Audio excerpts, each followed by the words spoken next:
Many racers that come to Bonneville for the first time have a perception of what they think they're going to do. They've teched their bike. They've put it on dyno machines. They know what their horsepower is. They know what their torque is. And the guy gives them a printout and says, well, based on this, you're going to run this fast. Well, guess what? The salts of Bonneville await them. And Dave and Jody are going after the 200-mile-an-hour mark, a mark that I've been trying to achieve for 7 years and I've yet to accomplish. Let's have a sit down with Dave and Jody and see what they're thinking.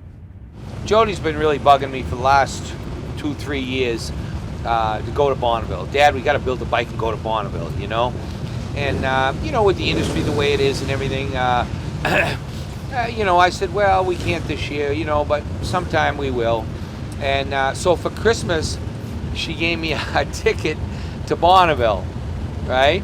So I guess that kind of sealed the deal that we have to start thinking about being serious.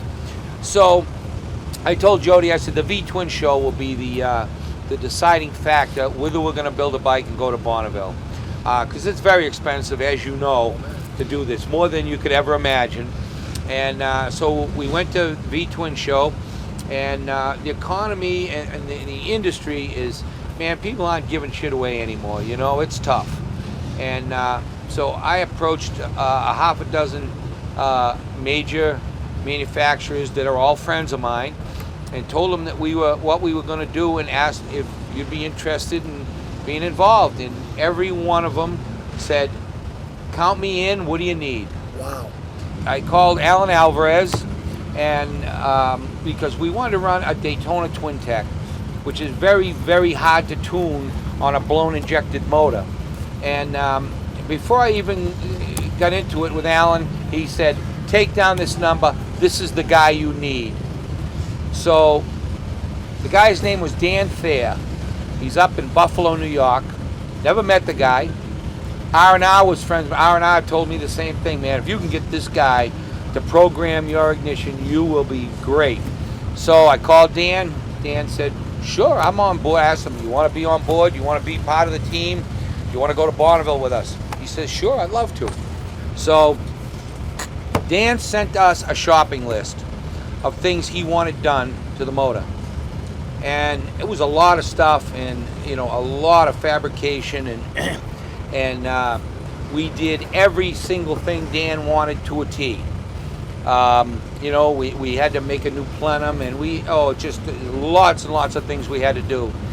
And so we had missed Maxton, but we couldn't miss Loring. It was very important. We finished the bike at 4 a.m. on a Thursday morning.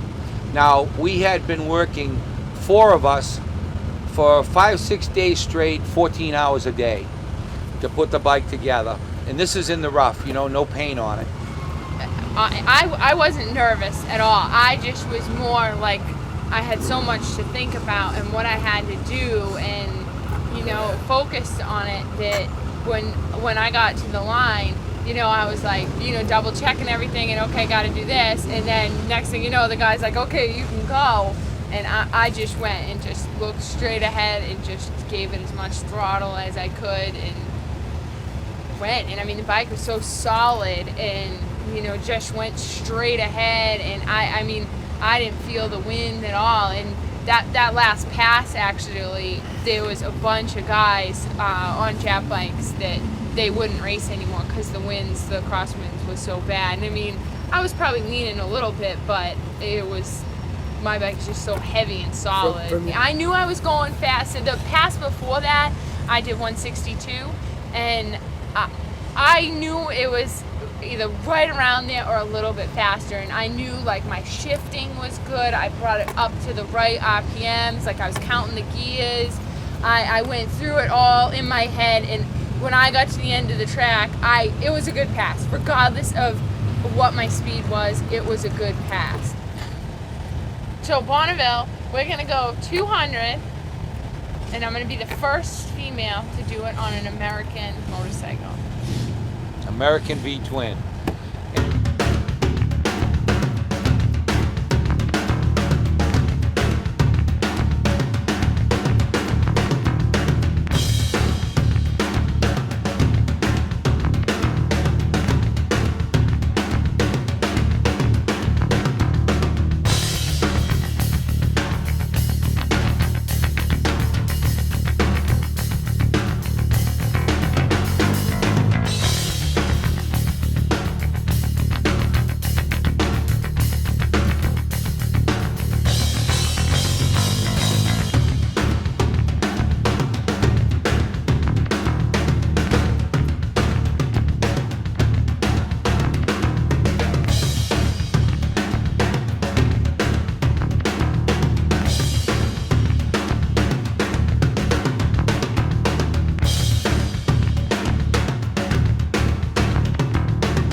talking to Scooter Grubbs. This is the photographer of Bonneville.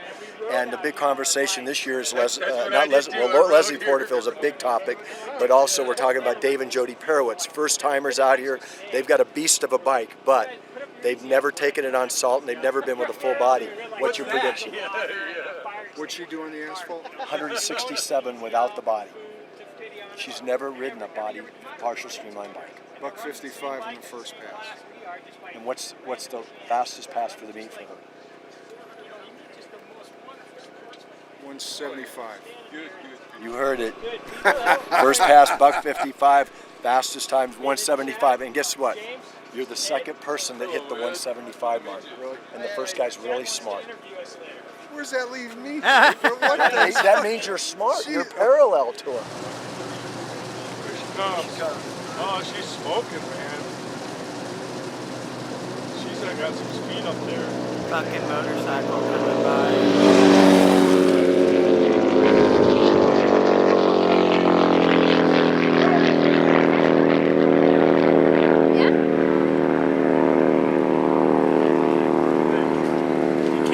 Her get into fifth. She's in fifth well before he hits the measured mile. She's in fifth well before he hits the measured mile. Jody, last time I saw you, it was Sturgis. And this was nothing but a thought in your head. You've heard so much about it. Tell us what it's like to finally make it to Bonneville.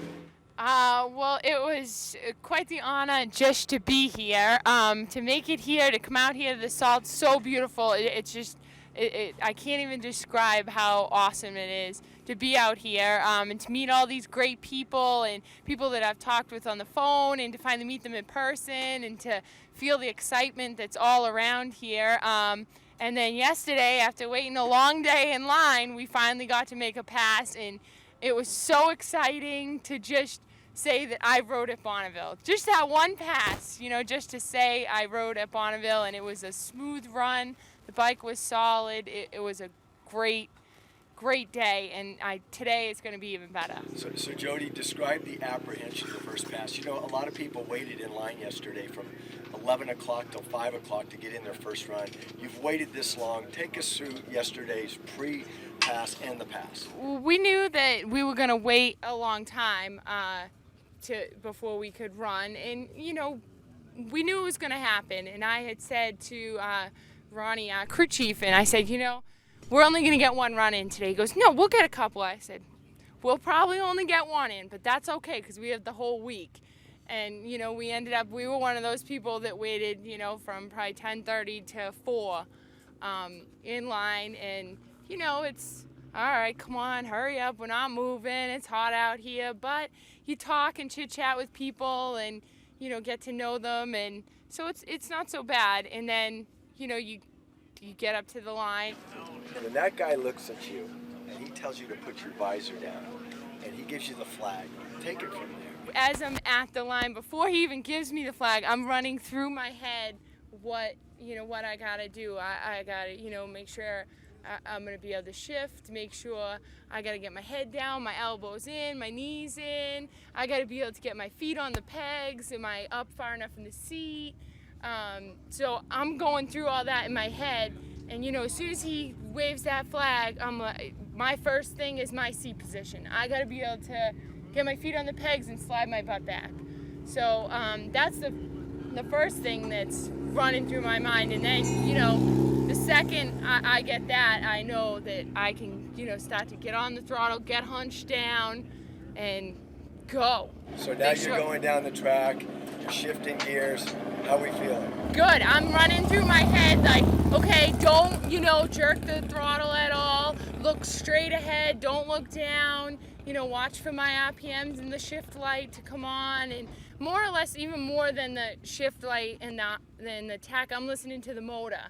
And I can hear it, getting higher and higher. And then I'll look down, glance, okay, do I need to shift? And then I'll shift. And, watching the flags and where's that green flag? Come on, where's the green flag? Into the mile. Yeah. What do you think of? So I'm like, all right, now's my chance. I gotta really go. And I try to give it as much as I can when I get to that green flag, and stay in it as long as I can. And then after, obviously I let off, and I knew that yesterday, I did a good run. And in my opinion, a good run is not just going fast. It's safe. I got a feel for the bike. I got a feel for the salt.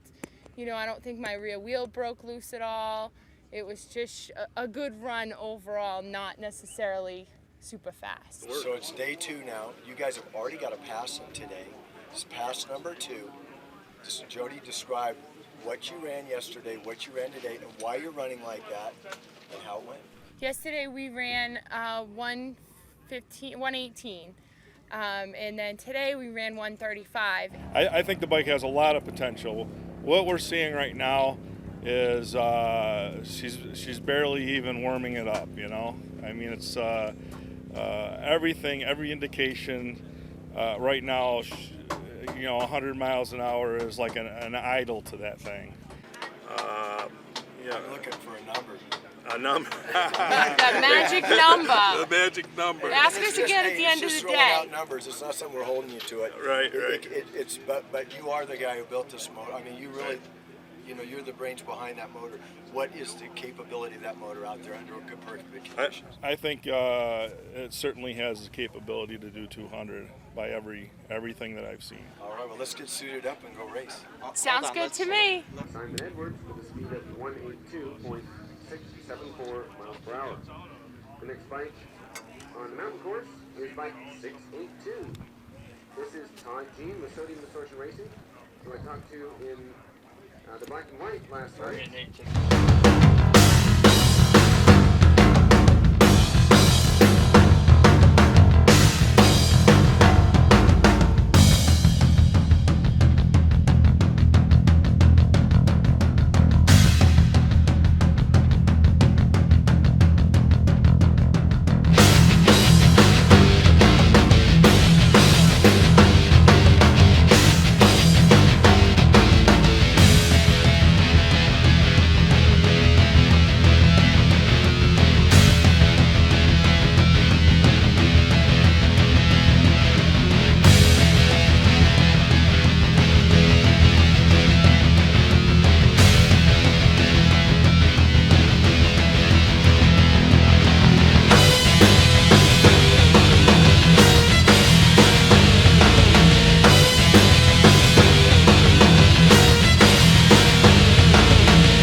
My name is Jody Perewitz, and I am a land speed racer.